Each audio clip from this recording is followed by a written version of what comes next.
Hey, Mark Dawes here once again. It's a beautiful sunny day, so I'm sat in my garden doing this video, and I wanted to follow up on the video I did yesterday about disingenuous reporting in the five-legged dog.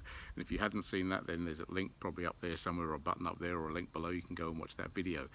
Now, in that video, I talked about organisations making their staff in many cases change the name of the technique when they're reporting it to give the impression that they weren't using certain techniques when actually they were, to satisfy, you know, some sort of need somewhere, maybe to keep an inspector happy or something like that.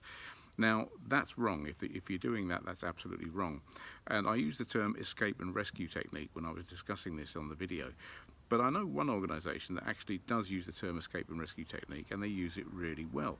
And they use it as an umbrella term to categorise all of the techniques they use at a very high level. So they have a primary level of intervention, they have a secondary level, then they have the very high level interventions, which are called tertiary level.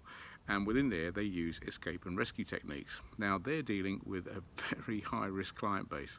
I mean, staff get stabbed, they get bitten, they have parts of their anatomy bitten off in some cases, they get gouged, they get battered with weapons. It's horrendous. It's a very, very high-risk area.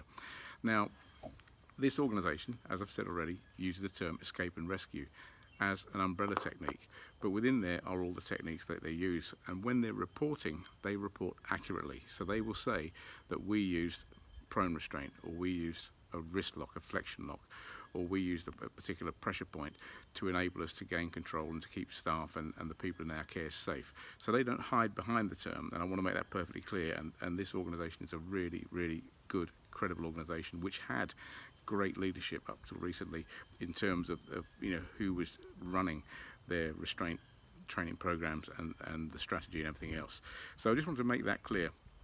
The point of the video yesterday was there are organisations out there changing the names of techniques to try and give a false impression that they're not using certain techniques when they are, and the term escape and rescue is used. But I just wanted to clarify that one organisation that I know is using the term really, really well, as I've already said, as an umbrella strategy to incorporate all of the high-level techniques they use. So if there was any confusion yesterday with that, and anyone from that organisation is watching this, I apologise if you thought I was being disingenuous to you, but I wasn't, because I know what a great job you actually do, and I know what great leadership you actually gave until you decided to leave. So anyway, that's all I want to say for now. Have a great Saturday, enjoy the sunshine, and I'll speak to you soon.